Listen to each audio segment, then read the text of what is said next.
Hi guys, before you get into the next amazing conversation with another amazing guest, I just wanted to tell you I have now moved over to Substack. So it's the Never Settle Podcast.substack.com. The reason I've done that is because of the increase in censorship I am finding on YouTube, and I'm worried that maybe one day they're going to deplatform me. So please head over to Substack and subscribe.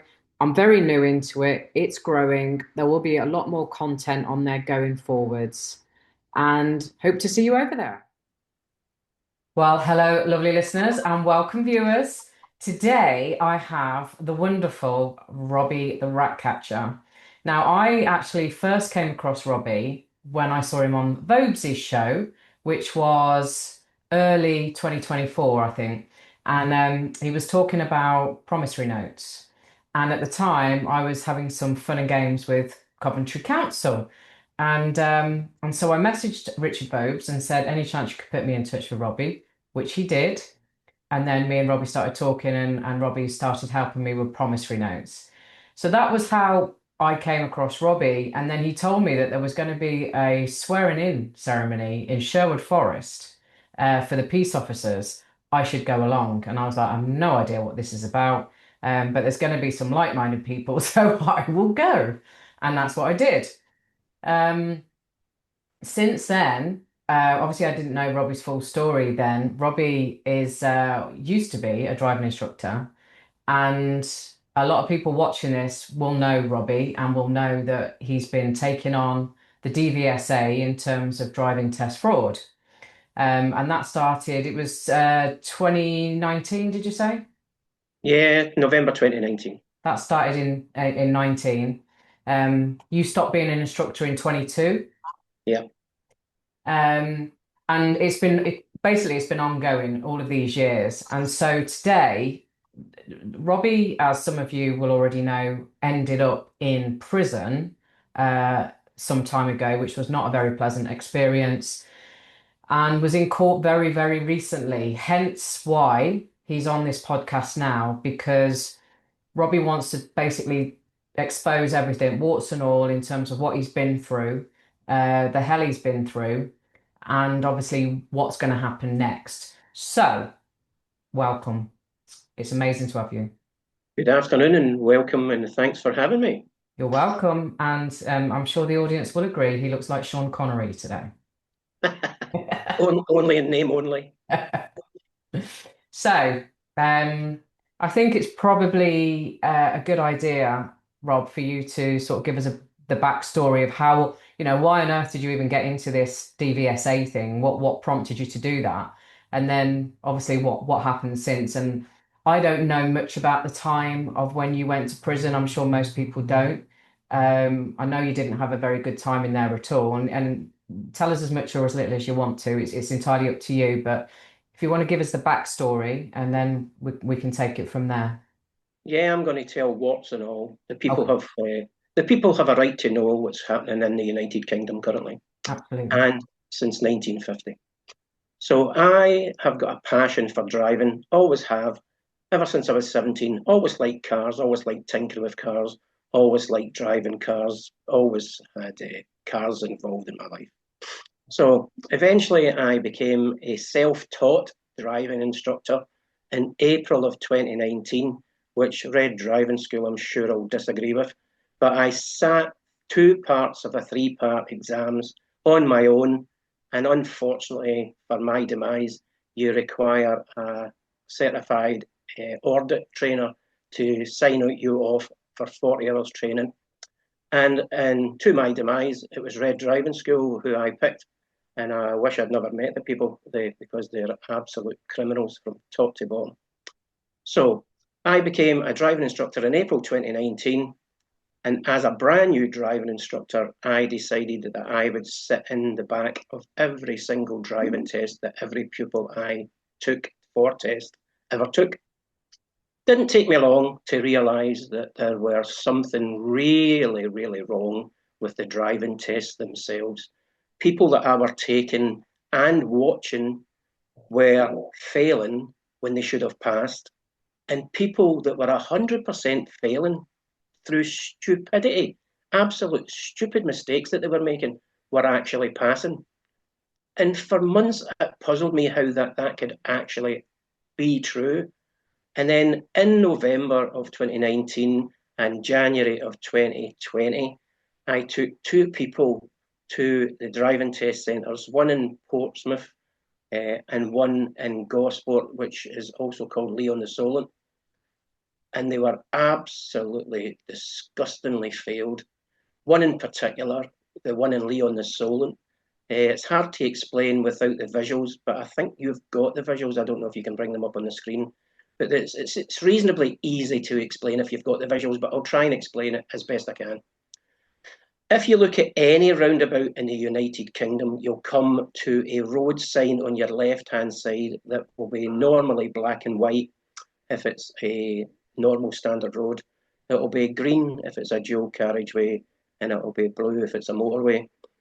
This particular roundabout in Leon the Solent, it was black and white, so it was a non-primary road, and it had 4 exits on it. The first exit was a small, what I call a stub or a tab. The second exit, which was at approximately 12 o'clock, was the second exit, which took you to Stokes Bay. The third exit was to almost at 2 o'clock on the clock, and the last exit was exit 4, was back all the way round and round the way you came. So when my student approached that roundabout on practice sessions, there were 2 roads, or 2 lanes, sorry, approaching that roundabout. The first lane had 2 5-foot left turn only arrows on it, and the right-hand lane had an ahead arrow on it. The instructor on that particular day asked her to take the second exit, which was 12 o'clock on the clock, and I taught her to take lane 2 and exit at 12 o'clock because the first exit was left turn only into a stub or a tab. When we get back to the driving test centre, the examiner said, "Nice drive, 3 minor faults, but you've failed your driving test." He looked over his shoulder to me and he said, "I'm sure Robert will tell you why you failed." And my answer to him was, "No, I'm sorry, I can't tell you why she failed. You're going to have to explain it to me." Now, if you listen to what he said carefully, what he said to me was, "She did not drive ahead on the left turn arrow, so I failed her." So I questioned him and said, "Did you just say that she did not drive ahead on the left turn arrow?" And he said, "That's exactly what I did say." And I said, "What's the point having a left turn arrow if you can drive ahead on it?" The student at this particular time became absolutely enraged, and we couldn't hear each other speak because of the language that was coming out of this young lady's mouth, and it was absolutely foul. She called me every swear word under the planet. So I said to the examiner, "Let's go in the car park and we'll sort this out." He reported me for saying, "Let's go in the car park and I'll sort you out." Now, I know my accent's strong, but I never said that to the guy. The guy is an absolute liar. So I challenged it with his manager, Mr. Well, I better not say his name, although I can if I want, but I'll go through names and stuff at a later date. He told me in his office, only him and I, which was another fatal mistake on my part, which will never happen again. He told me that if I solved the problem on that roundabout, that I would never go back to his driving test centre again because he would make sure that every student that I ever took there would fail.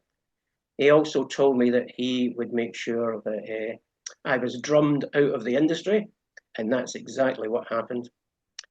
As a result of that, I contacted Hampshire Police Road Traffic Unit in what was then Havant Police Station, where the road traffic police were based, but now that's closed down. A sergeant of 30 years' experience confirmed to me in writing, which I have got, which the courts also saw. They said that I was 100% correct. And if you drive ahead on a left turn arrow, you will be failed, or in this case, you will be prosecuted for driving without due care and attention. So how can you pass your driving test if you're breaking the law while you're doing it? Now, as a result of that, I made further inquiries and I contacted Red Driving School, who I was paying £100 a week to, for technical assistance and for students. Now, because I had no students coming from Red Driving School, or very, very few, because my diary was absolutely full, I was relying on their technical assistance. I showed them aerial views, forward views, pictures of every angle of that roundabout in Gosport or Leon the Solent, which is called the Humathaki roundabout. And their response was, "We're not telling you." Now, having paid for technical assistance, I pushed the point, and they refused again. And the lady that I spoke to on the phone, who remained anonymous, told me she was not prepared to tell me in case Red Driving School got it wrong. So I was then told to approach a lady called Jennifer Holland of Southampton, who was the audit trainer who signed me off on the 40 hours I required for the final exam.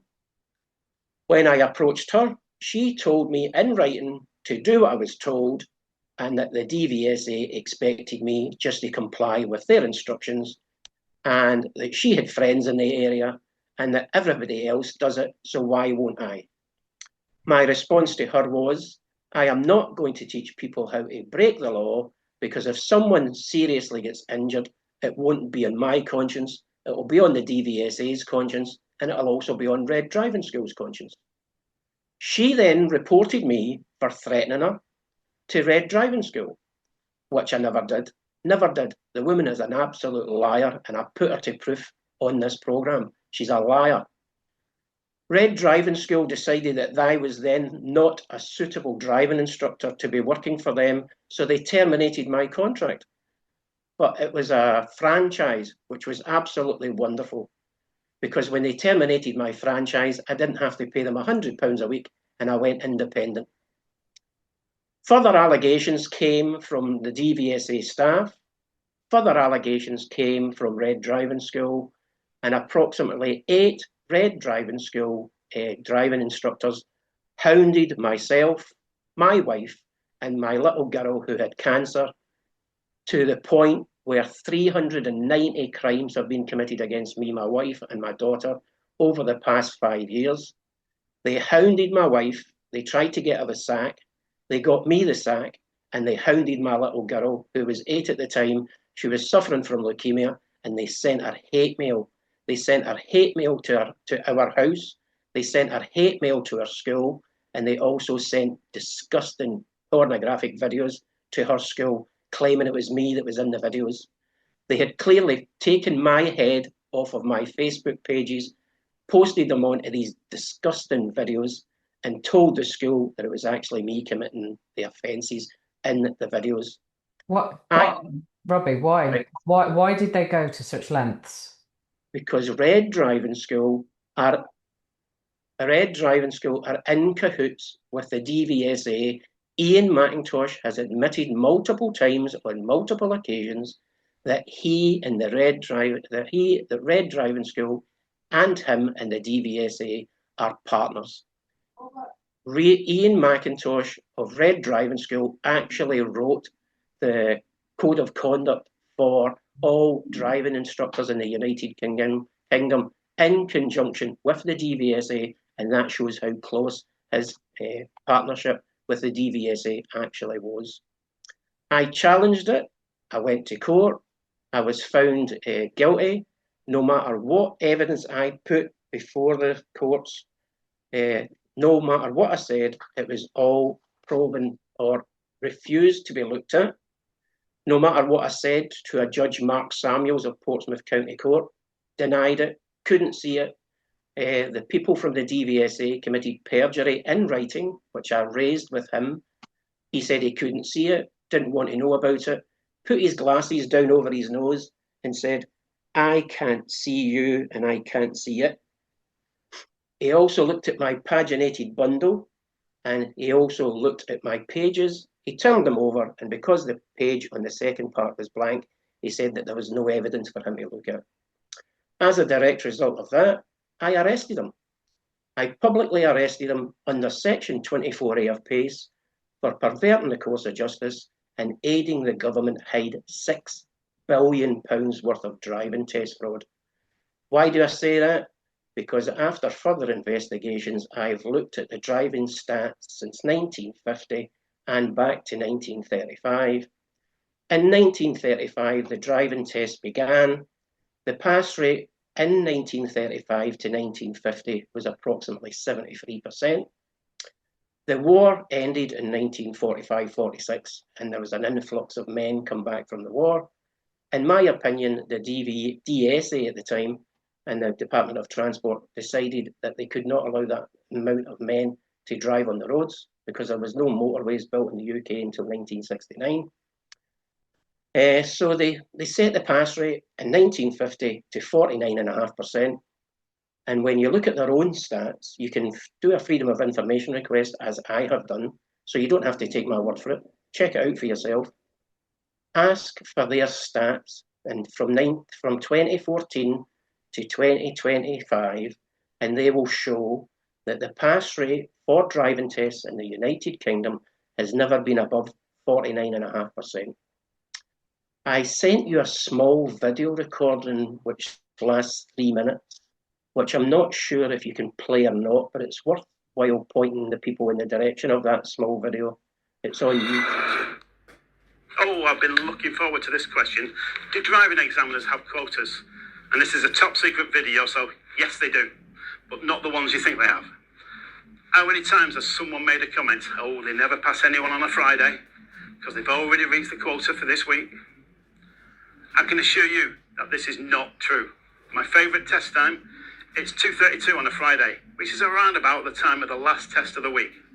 Why? Well, that'll be covered elsewhere. But trust me, I wouldn't be using that slot if the examiners had already reached the maximum number of passes for the week. So let's tell you the truth about the quotas. Each test centre in the country is monitored by the DVSA for its pass rate. What each examiner has to do is stay within around 5% of that average, and I'll stand corrected if that figure isn't 100% accurate. If they're not within the correct range, then I believe a chat is in order to find out why. Here's a couple of examples. Shockingly, every driving test centre has a pass rate of around 33%. This means each examiner should be in the range of 28 to 38%, meaning that around only one candidate in 3 ever passes at Bury. If we hop over to Bolton Test Centre, where the pass rate is around 52%, then each examiner should be in the range of 47 to 57%, which, for the sake of travelling a few miles, gives you approximately a 50% chance of passing. There you have it. Now don't tell anyone and delete this file off your device. Thanks for watching. You can also find another video on YouTube from a guy called PJ Audits. And if you look up Sheffield Driving Test Centre, you'll find another truth. The truth in that matter was a driving test examiner, Mr. Wright, was caught drink driving. He lost his licence, but he decided not to tell the DVSA at the time, or the DSA. He kept quiet about having no licence for 13 months until his annual driving licence check came around. And he cost the British public approximately £50,000 in fake driving tests. These driving tests were fake because he had no licence, so therefore he had no examiner's licence. So the DVSA hid that, so they've also got previous for fraud. I raised all these matters within Portsmouth County Court, and I was passed from one judge, Mr. Mark Samuels, who I arrested, to another judge, Mr. Philip Alexander Glenn, who incarcerated me for refusing to follow his instructions. His instructions were that the evidence that I posted on social media were to be immediately removed or face the consequences. Article 10 of the Human Rights Act entitles you to free speech, and it also entitles you to tell the truth in all matters.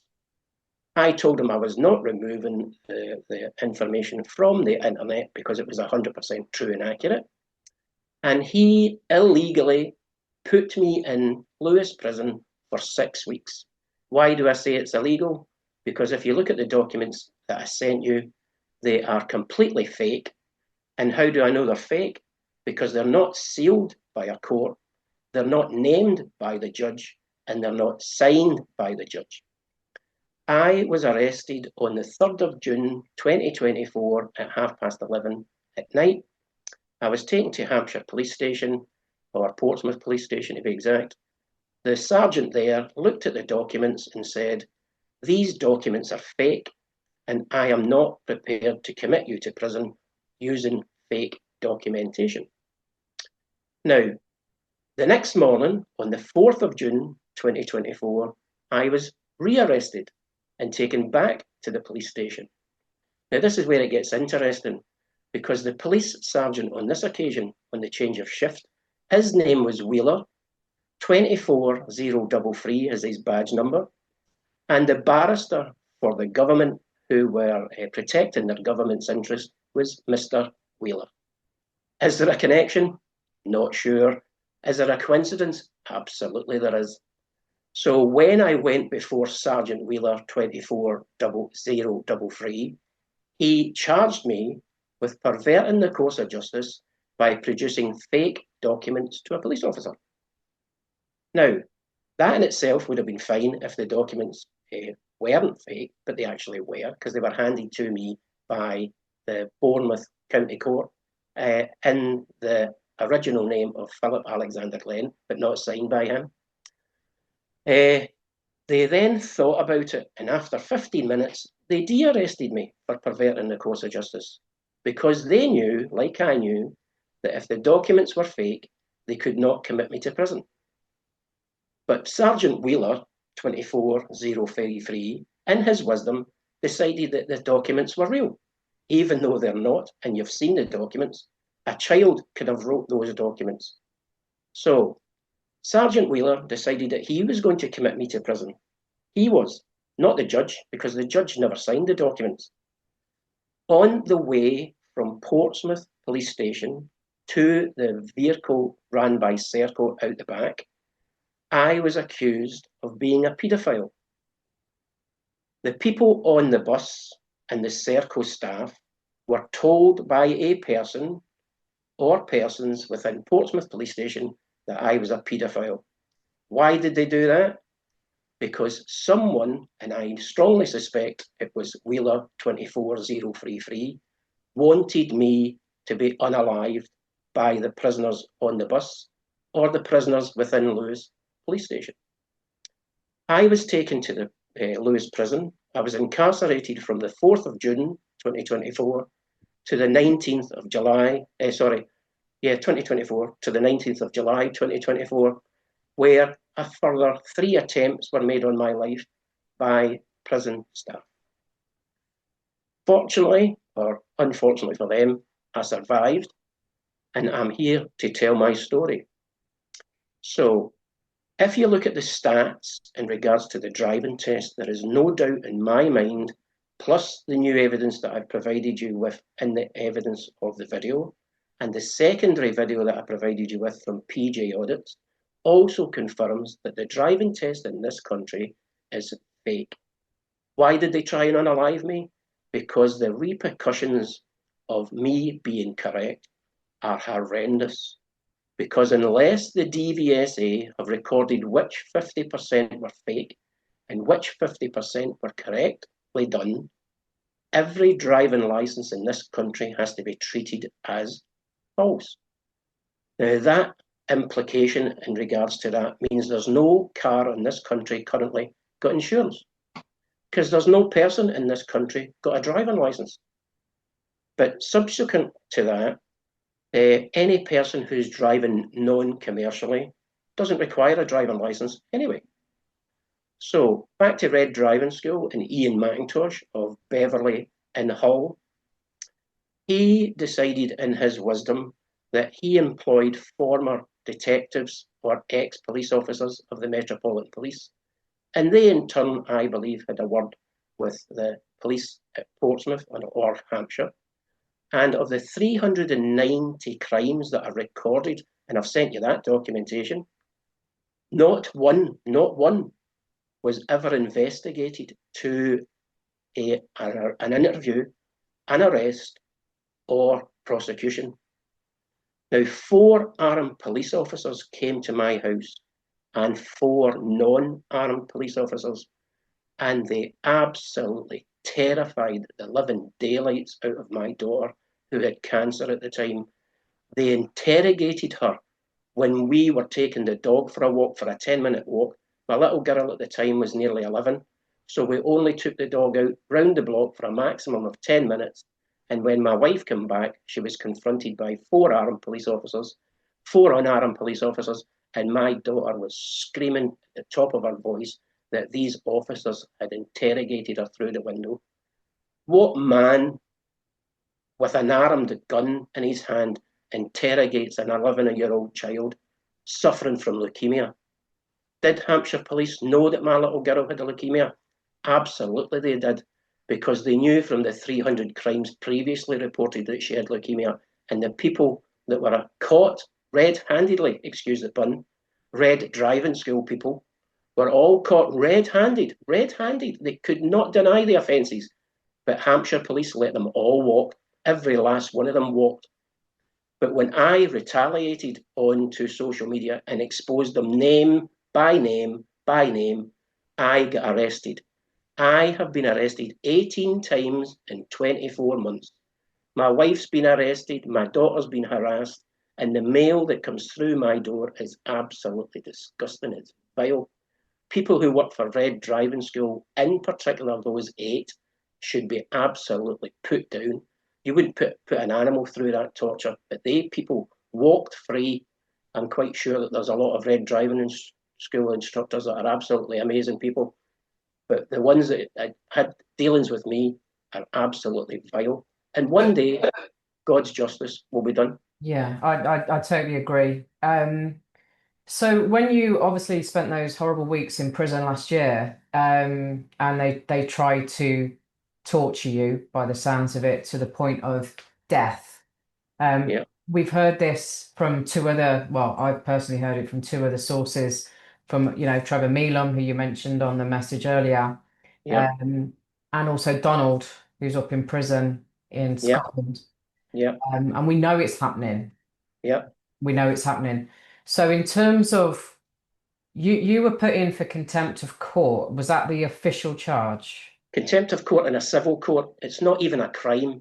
When I went to prison, the prison staff asked me what crime I had committed, and I said contempt of court, and they went, "We've never heard of that before. What is that?" And I said, "It's a non-crime, but it's a judicial crime that they see in their eyes as not following a court order." But the court order itself was void ab initio. Why was it void ab initio? Because the first judge, Mark Samuels, allowed the DVSA to commit perjury. He refused to examine or investigate the perjury, which ended that court case there and then, but they still carried it on. And currently I've got a counterclaim, which they are currently refusing. The judge, Philip Alexander Glenn, has currently put a stop to my counterclaim, and he's refusing to allow me to file it because he knows the consequences of his actions and the truth that will come out eventually. Yeah, so that's what I was going to say. So you did your 6 weeks Yeah, for some bullshit contempt of court, yeah, and you came out very traumatized because of what they put you through. yeah. What happened then? Is that particular charge, is that gone now? You've served your time. Thank you very much, Mr. Hurd, blah blah blah. No, I'm trying to counterclaim, but they're not allowing it. So your counterclaim on and what are you saying? Because it was all bullshit. Oh, I'm counterclaiming because it was void ab initio. Yeah. You cannot allow perjury in a United Kingdom court and accept that to stand. You cannot let their judgment stand. So these 2 corrupt judges, Mark Samuel and Philip Alexander Glenn, knew exactly what they were doing. Mark Samuel recused himself in September of 2022, but yet every N244 filing that I filed, he stepped in and refused to allow it. He then passed me back to Philip Glenn, who then passed me back to Mark Samuels, who then passed me back to Philip Glenn, and they used me as a tennis ball to make sure that they ground me down until I had no more strength left, and then Philip Glenn decided that he was going to put me in prison. But the paperwork, as you've seen, is 100% fake. So they're blocking your counterclaim. Yep. What was the trial that's just happened last week? Okay, so as part of the 390 crimes that were committed against me, my wife and my daughter, I approached the Police and Crime Commissioner for Hampshire. Her name is Donna Jones. She lives in Portsmouth, and she, from 2021 until 2024, refused to even acknowledge my complaints. She testified in court on the 27th of August this year that she had no communications with me whatsoever. She believed she knew who I was and that I had threatened her back in 2019. But when cross-examined, she came up with it was a Scottish person in Portsmouth, and it was a man built like him who looked like him, but it might have been him, it might not have been him. So the woman is an absolute fraudster. She allowed those crimes to go unchallenged. She also permitted a gentleman by the name of Roger Trencher. Roger Trencher is Hampshire Police Force's solicitor. And please Google this. Google Roger Trencher, the shyster force solicitor. What did he do? And what did Donna Jones do? And what did Olivia Pinckney do? Absolutely nothing. They allowed a paedophile by the name of Tyrone Mark to go unchallenged, to go before the courts until he was forced to go by a gentleman and a friend of mine by the name of John Kane, who took them all to the High Court, not Donna Jones personally, but Olivia Pinckney and Tyrone Mark were taken to the High Court. John Kane won his case, and Roger Trencher, the force solicitor, is still employed by Hampshire Police. Why are they protecting him? Because every case that Roger Trencher has had his hand in since the 30th of September 2019 are all now void ab initio, and they are terrified that they have to look at hundreds of thousands of cases that Roger Trencher's been involved in, even though QC Blair on the 30th of September 2019 recorded Roger Trencher as being corrupt. They also recorded the IOPCC as being corrupt, and Roger Trencher remains in place. Olivia Pinckney, the chief constable at the time, spent £10,000 of taxpayers' money protecting a paedophile. So did Scott Chilton, who was the latest police chief constable in Hampshire, who's also fallen on his sword after just a year and a half. He was found to be having affairs with junior members of staff, but he was also found to have protected paedophile Tyrone Mark. We're now on to Chief Constable number 3, Alexis Boone, who is now protecting Roger Trencher, because they know, like I know, that when the truth about Roger Trencher comes out, hundreds of thousands of cases involving crimes involving Roger Trencher are all void ab initio and have to be re-examined. So now the police after me. Yeah, I was going to say, so just so we can bridge the gap here. Yeah. You were in court last week. Yeah. You've jumped into John Kane, your friend, and I've seen some of those documents, and obviously that was going on a long time, wasn't it? I mean, he was trying 2014, and it's still going on. Still going on. So basically, for people that aren't aware, John Kane brought allegations or tried to get the police to investigate because his son or daughter was at the same school. His child, it was at the school where Mark Tyrone was a teacher.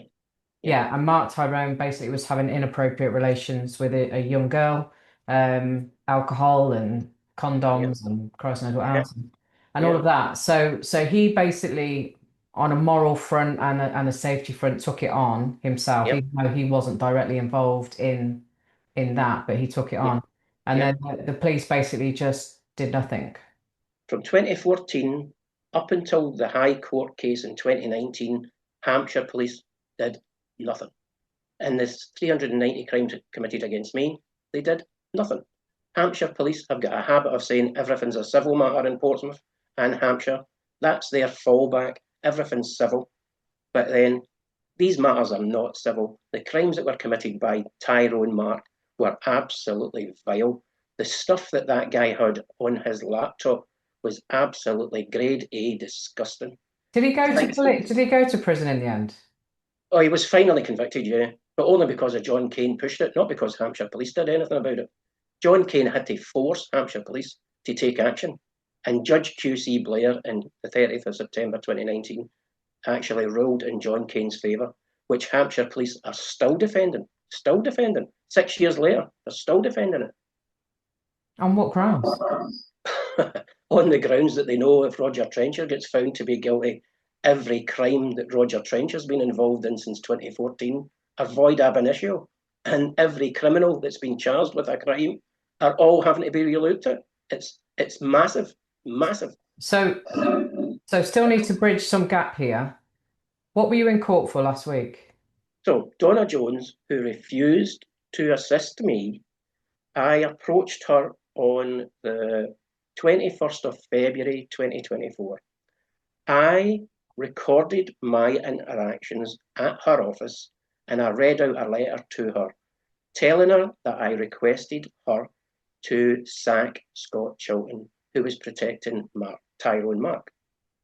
I gave her 7 days in which to contact me, and after 12 days, she refused to contact me.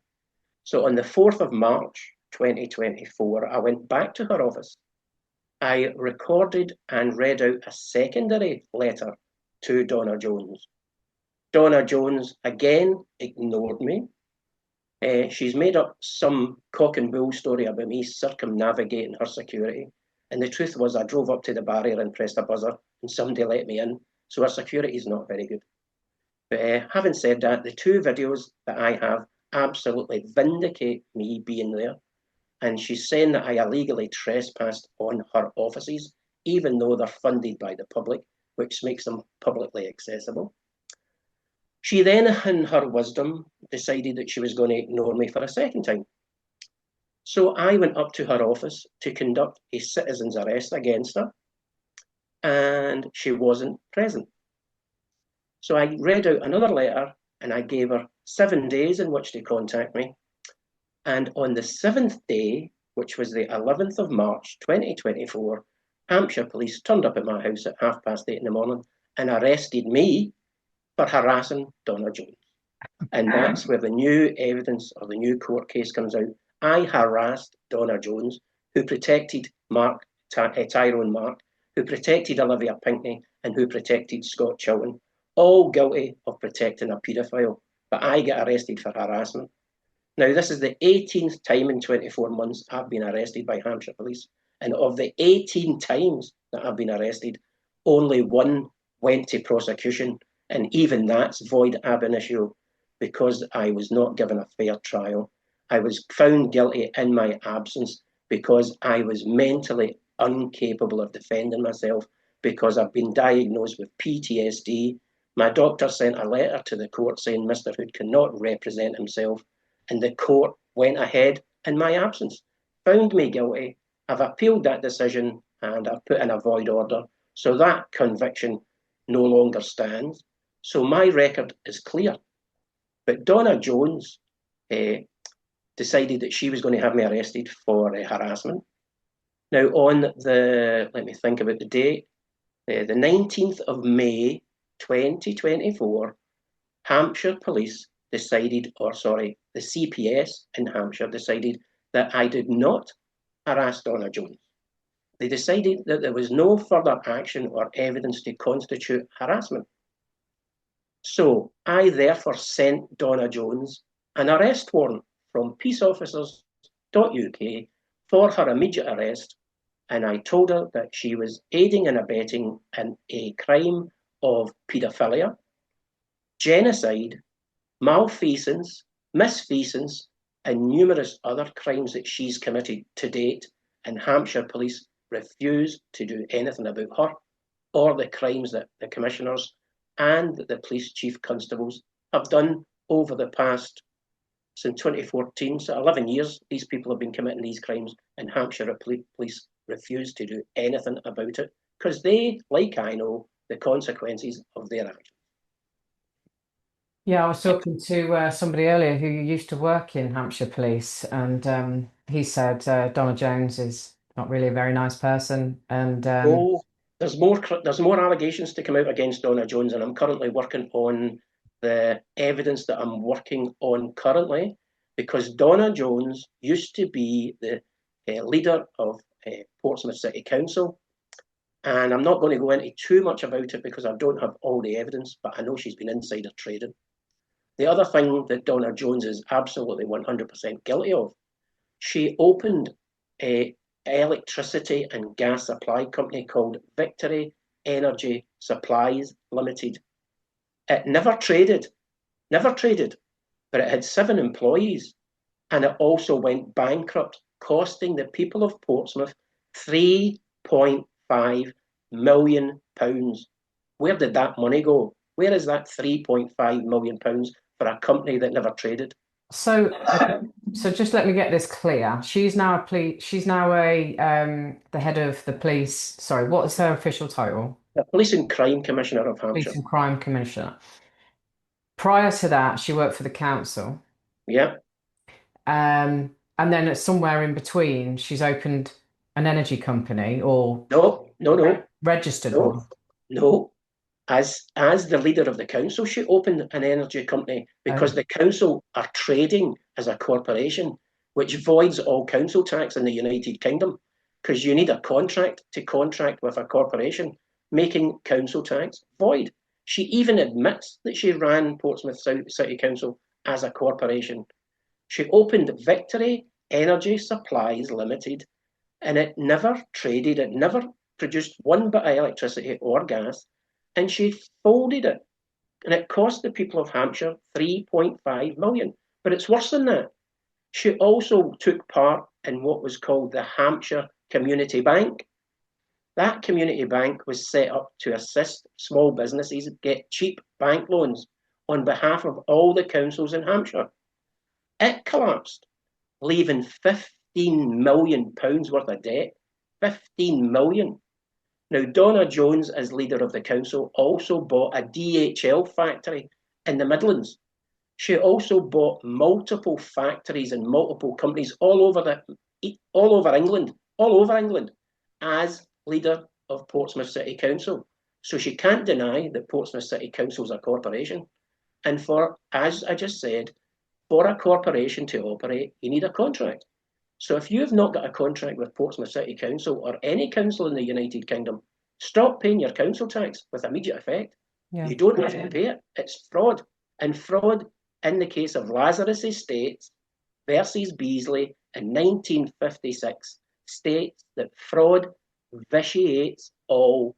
So council tax and everything else, gas, water, electric, everything is all void. And it's Donna Jones who's the instigator or the domino that's caused the domino effect.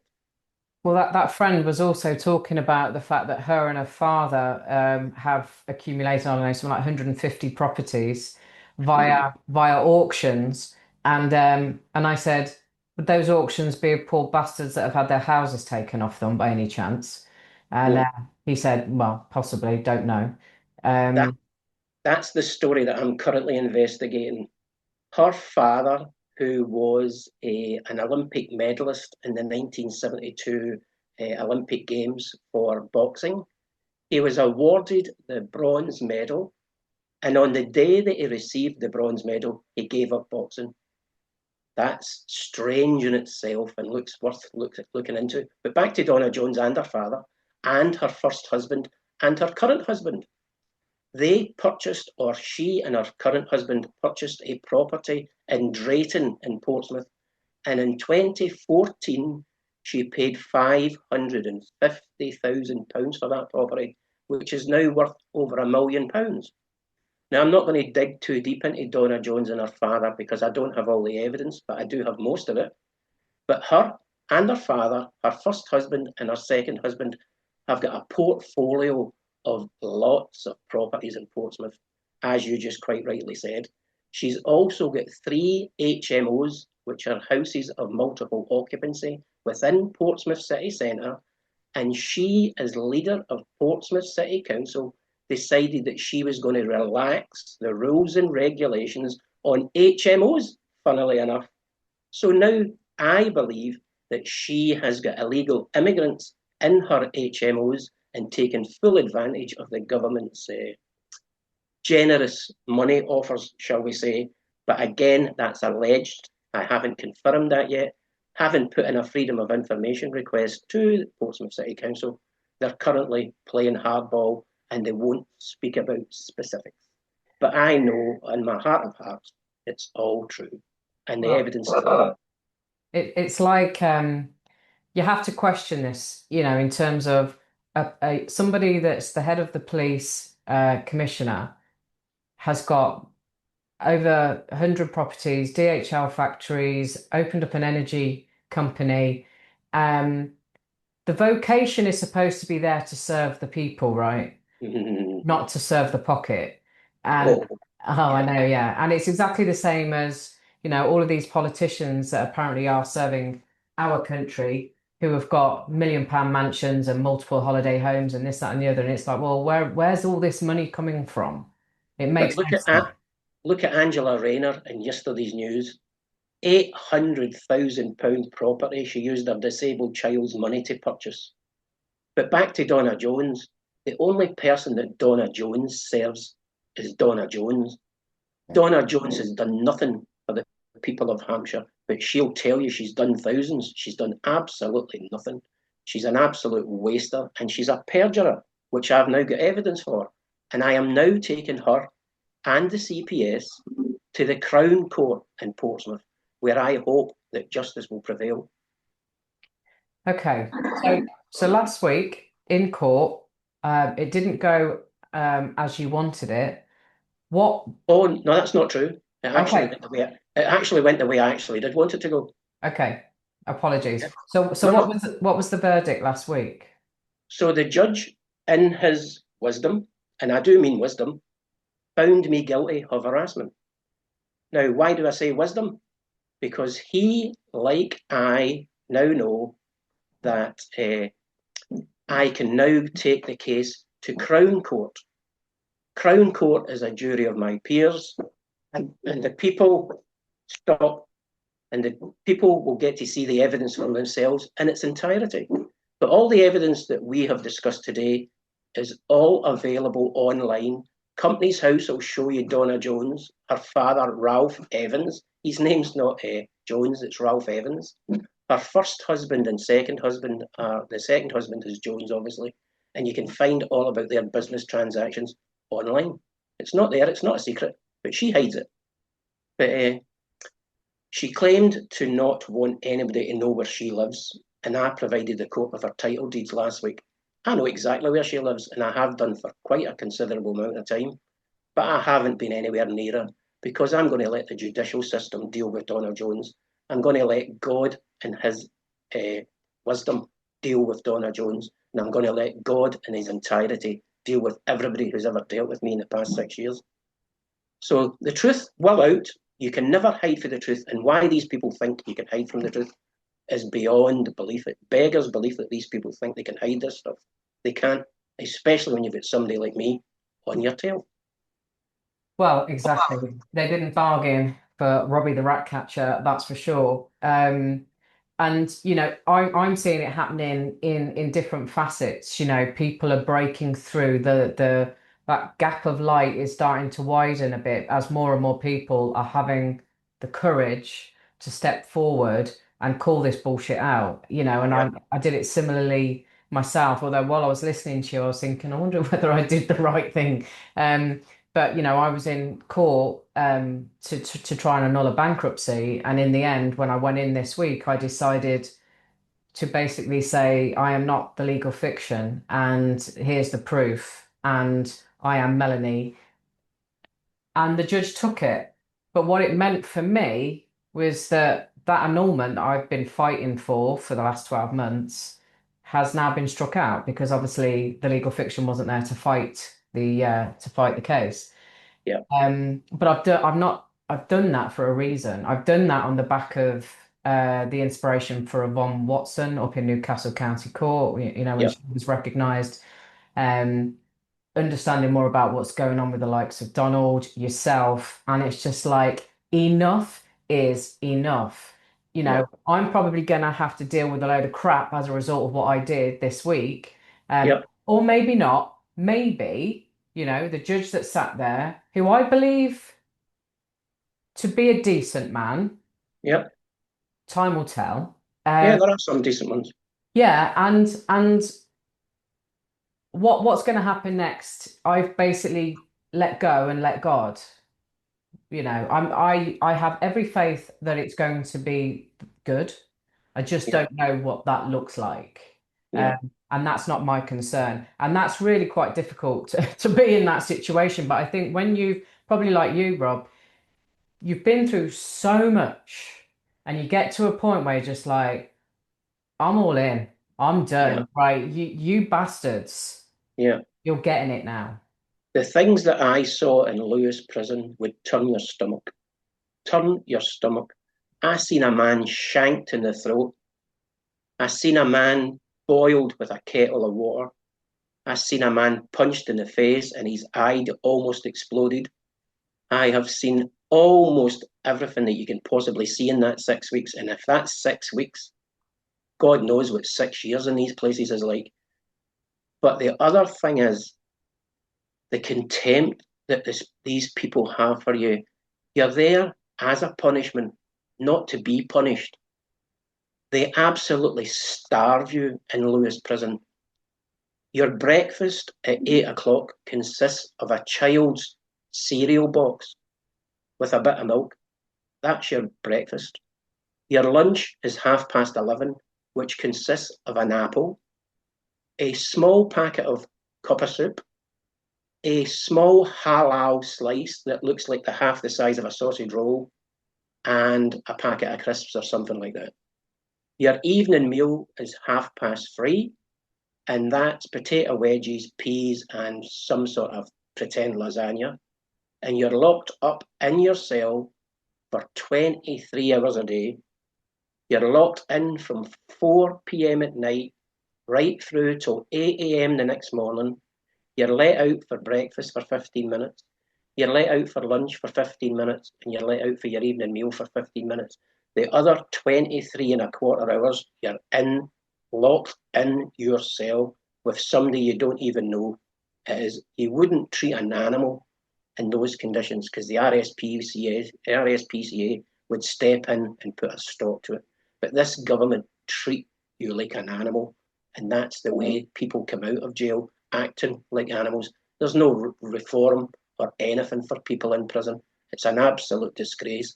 I Why think that why were you banged up? Because I know Donald up in Scotland, he's the same, 23 and a half hours locked up every day. Hasn't seen anyone in 2.5 years because he refuses to join down and he refuses the biometrics and all of that. Why why were you locked up so harshly? every prisoner in that prison is treated the same, unless you manage to get to education. And of the 900 prisoners that are in that prison, only 12 to 14, or approximately in that range, get to go to education. So the chances of you getting to education are 1 in 500 or 1 in 300, something like that. Something like that. Wow. But so that's why you're locked up 23 hours a day. And the answer is, we've got no staff, so you'll remain in your cell. That's no my issue. The law states that you're entitled to 1 hour's exercise external of your environment per day, and that's broken every day of the week in every prison in the country. It's disgusting. The judicial system in this country is about to collapse. Yeah. And if I can just say to you, for your own benefit, what I did on the 27th of August before the judge, which he never picked up on, and I'm surprised he didn't pick up on it, when I was asked what my name was and what my address was and what my age was, I declared myself as Robert William, jus in rem, of the family hood, living in rem at my home address and my date of birth. Now that completely separates me from my birth certificate, but yet the judge didn't twig and he let the proceedings carry on. And one of the decisions that I've reached is to take the matter to the Crown Court, and I'm going to defend myself using jus in rem, a living man. And if I'm successful, it opens the floodgates. But now that I've said that, the judges will be aware and they'll be looking out for it. But hell mend them, because what comes around goes around. Yeah. So, okay, so they basically, it was the right verdict for you because you want to take it to the Crown Court, and it sounds like the judge that you had was behind that. Yeah. How long do you think that's going to take to get that to where you need it to be? And what happens with this so-called sentencing in October? Okay, so I filed my Crown Court paperwork last Monday at 9 a.m. and by 3 p.m. I had information or confirmation from the Crown Court that they had accepted my appeal. That now stops the judgment on the 7th of October until my appeal is heard in the Crown Court. I don't think that I'll possibly see the Crown Court, knowing that the evidence that I'm also going to produce, because when you take a case from magistrates to Crown Court, it's a brand new trial where you can submit brand new evidence. Now, from the 11th of March 2024 until the 23rd of August 2025, Hampshire Police seized my laptop and my mobile phone, but they should have gave me it back 17 months ago, because they no further actioned me in regards to Donna Jones on the 19th of May 2024. It was only because the last judge, Judge Ikram, ordered my laptop to be returned and my mobile phone to be returned, have I now got the additional evidence to take Donna Jones to Crown Court. And the evidence that I have got on my laptop is damning. If that woman doesn't end up in prison for what she's done to the people of Hampshire, I will shoot myself with a water pistol. Not funny then. So you got your laptop back and it's still got those documents on there? Yeah, there's thousands upon thousands of videos, documents to Donna Jones, to the Police and Crime Commissioner's office, all of which she perjured herself and said didn't exist. But the judge got me my laptop back just in the nick of time, and I am going to expose Donna Jones for who she really is, because she makes herself out to be some angelic soul, and people think butter wouldn't melt. And if they really know the real Donna Jones, and if people want to do a little bit of investigation, not much, just a little, they'll find out who she really is. She's an absolute crime. She's a crime wave. I told the court last week that she was a career criminal, and nobody even twitched when I said that in the court. They know exactly who she is, what she's done, and what she's still doing. Okay, so that's fine. My wife's just passed me a message here, so that's it. Okay, no worries. The beauty of video recording. Yeah. I'm just gobsmacked that the police have had it for 17 months and they haven't basically said, oh, sorry, we did something wrong and we've wiped everything. Oh, no apology. Absolutely nothing. It was my laptop was seized by a detective constable for an harassment case. Harassment, a detective constable. Now, here's the most interesting fact in my case. In 5 years, there have been no people arrested. But on the 4th of March 2024, Donna Jones was given 7 days in which to arrest Scott Chilton or sack Scott Chilton. But I was arrested within the 7th day or on the 7th day. So I wait 5, nearly 6 years for a police officer. But Donna Jones commands one or commands several. In fact, there was 6 or 7 officers in my house, raiding my house. But she can command all of those within 7 days. And I'm waiting 6 years and I'm still waiting for one. Still waiting. So she's got some power, that lady, but it's about to be taken away from her.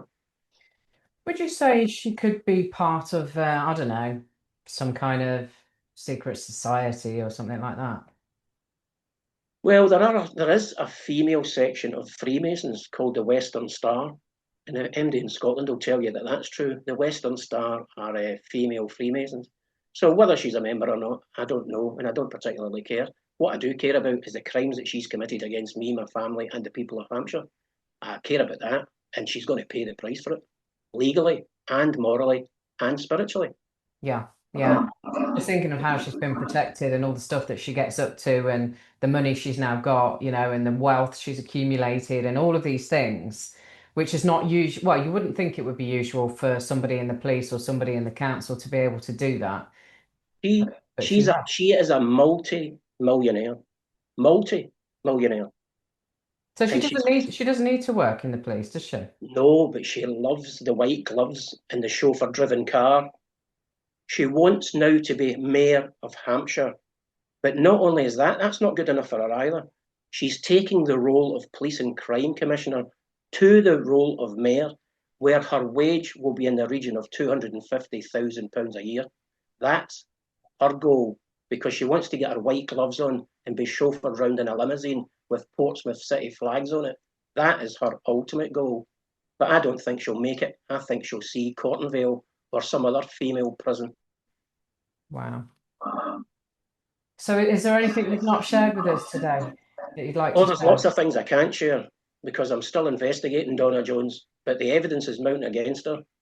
But in regards to the driving test fraud, it is 100% proven by me and multiple driving instructors who supported me in 2019, 21 and 22, but they were that terrified to speak out, and I understand why they were terrified. They know the score, and so do I. And if you do a freedom of information request, you'll find out that the information I have now given is true. The other thing is, in the past 10 years, there have been 16 million driving tests. 16 million. Of those 16 million, 9 people appealed the decision. And guess how many were successful in their appeal? Not one. Not one. Not one person appealed their driving decision to success out of 16 million.